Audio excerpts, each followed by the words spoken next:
12 अक्टूबर 1927 कलकत्ता की रोशनी में नहाई हुई शाम एक बच्ची ने जन्म लिया। उसका नाम रखा गया पूर्णिमा।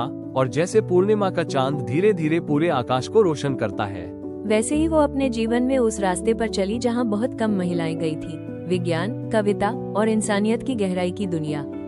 बचपन से ही पूर्णिमा कुछ अलग थी। जहाँ बाकी बच्चे पाठ याद करते थे, वो सवाल करती थी। चुपके से अपने भाई की किताबें पढ़ती। उन्हें वो जादू जैसे लगते थे, जैसे ब्रह्मांड उनके कानों में कोई रहस्य फुसफुसा रहा हो। और खुशकिस्मती से उनके पिता, जो एक प्रगतिशील सोच वाले स्कूल इंस्पेक्टर थे, उन्होंने पूर्णिमा की इस जिज्ञासा को कभी रोका नहीं। उन्होंने उस बच्ची की आंखों में कुछ खास देखा, सच जानने की प्यास। लेकिन उस समय सच तक पहुंचना, खासकर एक लड़की के लिए, आसान नहीं था। उस दौर में कहा जाता था, लड़कियां साइंस नहीं करती, रिसर्च तो बस कोट पहने पुरुषों का काम है।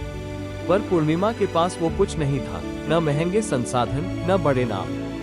लेकिन जो था, वो था हौसला और एक ऐसा दिमाग जो क्वांटम मैकेनिक्स की लॉजिक और रविंद्रनाथ टैगोर की कविता दोनों में खूबसूरती देखता था। 1956 में जब औरतों को टीचर बनने की सलाह दी जाती थी, उस वक्त पूर्णिमा सिन्हा पहली बंगाली महिला बनी जिन्हें फिजिक्स में पीएचडी मिली, कलकत्ता यूनिवर्सिटी से। उनका रिसर्च था एक्स-रे डिफ्रैक्शन और मिट्टी की संरचना पर। सुनने में भले ही आम विषय लगे, लेकिन इसके गहरे असर थे पृथ्वी विज्ञान से लेकर मटेरियल इंजीनियरिंग तक। उनकी रिसर्च गाइड थे खुद सत्येंद्र नाथ बोस। वही बोस जिनके नाम पर बोस आइंस्टीन थ्योरी है। उनके साथ काम करना सिर्फ एकेडमिक नहीं था, ये एक गहरा, लगभग आत्मिक अनुभव था। बोस के पास दूरदृष्टि थी, लेकिन पूर्णिमा ने उसमें भावना जोड़ी। उनके लिए पदार्थ सिर्फ कण और तरंग नहीं थे, वो थे यादें, संभावनाएं और सुंदरता। उनकी लैब किसी हाईटेक मशीनों से भरी नहीं थी। बहुत सा सामान, जैसे एक्सरे मशीन, उन्होंने दूसरे विश्व युद्ध के स्क्रैप पार्ट से खुद बनाया था। जहां बाकी लोग रुक जाते, वहां वो सोल्डरिंग वायर लेकर शुरू हो जाती। लेकिन पूर्णिमा सिर्फ वैज्ञानिक नहीं थी। उन्हें यकीन था कि अगर साइंस में कला नहीं है, तो वो सिर्फ मशीन है, आत्मा नहीं। उन्होंने टैगोर की कविताओं का अनुवाद किया, पेंटिंग की, कविताएं लिखी। और उन्होंने पढ़ाया भी, सिर्फ फिजिक्स नहीं, बल्कि इंसान बनने का तरीका भी। बाद में उन्होंने सोशल एंथ्रोपोलॉजी की तरफ रुख किया और बंगाल के आदिवासी समुदायों की जिंदगियां डॉक्यूमेंट की। उनके लिए ये सब एक ही सवाल का हिस्सा था, हम किस चीज से बने हैं?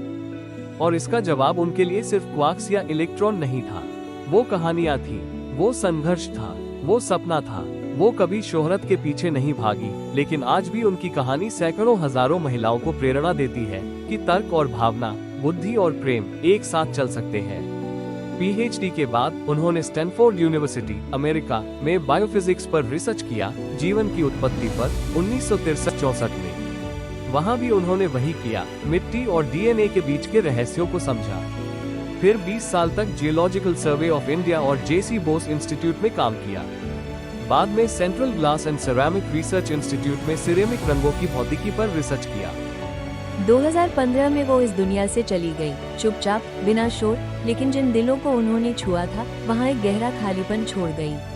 आज जब हम ट्रेल ब्लेजर्स की बात करते हैं, तो अक्सर उनके बारे में बात होती है जिन्होंने शोर मचाया, क्रांति की। लेकिन पूर्णिमा सिन्हा अलग थी।